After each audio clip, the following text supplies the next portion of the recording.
Now, if you've been following American politics over the past 9 months or so, and you have a decently functioning human brain, you should not have been surprised to wake up to the news that Rex Tillerson is out at the State Department. Rex and I have been talking about this for a long time. We got along actually quite well, but we disagreed on things. When you look at the Iran deal, I think it's terrible. I guess he thought it was okay. I wanted to either break it or do something, and he felt a little bit differently. So we were not really thinking the same. Tillerson, who was told he was being let go on Friday by General Kelly, spoke briefly to reporters today, and he didn't look well. He was visibly emotional.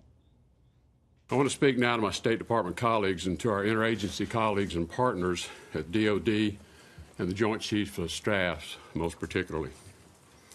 To my Foreign Service officers and civil service colleagues, we all took the same oath of office. Whether you're a career, employee, or political appointee, we are all bound by that common commitment. Well, that was nice. Well, back in November, I asked the president about the Secretary of State's job security. I want my vision, but my vision is my vision anyway. It's called cost saving. There's nothing wrong with cost saving. Rex is in there working hard. He's doing his best. He's doing the best he can. Is he going to be with you for the duration? Well, we'll see. I don't know who's going to be.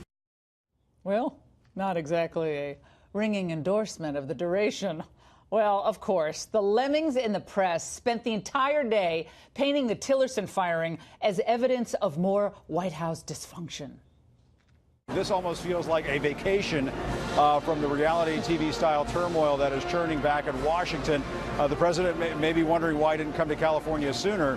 This is his first trip out here because of everything that he's left behind. What does chaos mean in our foreign policy? It means many of our allies, who I've worked for over the years, they don't know what to expect next from the United States. That creates a vacuum in the world that Russia is moving into very quickly and China is moving into in Asia. Oh, yeah, Trump caused the rise of China and the Russia aggression in Crimea. Oh, my goodness. Chaos? You mean what we saw for the 8 years of the Obama administration when Barack Obama didn't fire anyone over Benghazi, the IRS targeting of conservatives, or the Fast and Furious scandal? Or was it the chaos we saw when Obama pushed out Gaddafi and Mubarak, sparking the rise of ISIS in Iraq and in Syria? Now, what about the chaos of doubling our debt and exploding the trade deficit? As China, of course, grew bolder and more powerful, did any of that count as chaos? Well, Trump, by contrast, has been very clear that we want to have better relationships with more nations if possible, and we're not going to be anyone's pushover. Look, the fact is, Tillerson should have tendered his resignation a long time ago. He disagreed with the president on major issues. He was opposed to the talks with North Korea. He supported the Paris Climate Accords. He questioned the president's Charlottesville response. He was at odds with Trump on moving the U.S. embassy to Jerusalem and was a fan of the Iran nuclear deal. Oh, that's great. The president, of course, was not a fan. Other than that, the two were perfectly in sync. And then there was this. Could you address the main headline of this story that you called the president a moron? And if not, where do you think these reports or ideas are? I'm not going to deal with petty stuff like that. I mean, this is what I don't understand about Washington. Again, you know, I'm not from this place, but the places I come from, we don't deal with that kind of petty nonsense. How about the place I come from is if you call your boss a moron, you probably shouldn't be in that position. The only question I have is, why did it take the president so long to fire Tillerson? I'm sure he's a nice guy, but come on. CIA Director Mike Pompeo, by all accounts, is a far better fit to be Trump's Secretary of State. As the president said, it's kind of about chemistry and approach. Tillerson didn't gel in either category.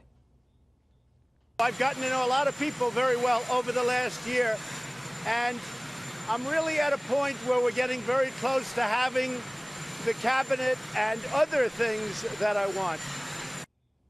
And since last summer, the president has been slowly getting his team together. Think about it. He hired General John Kelly as chief of staff.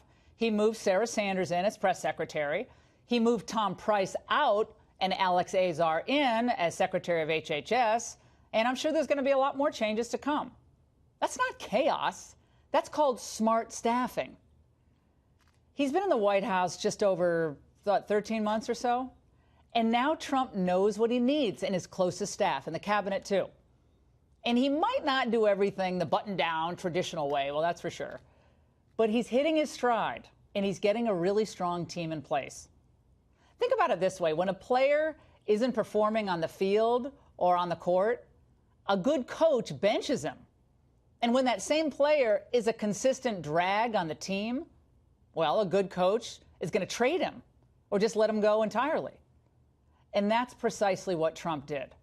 And he should do the same with anyone else who seems pained to support his agenda once he makes his decision final. And that's the angle.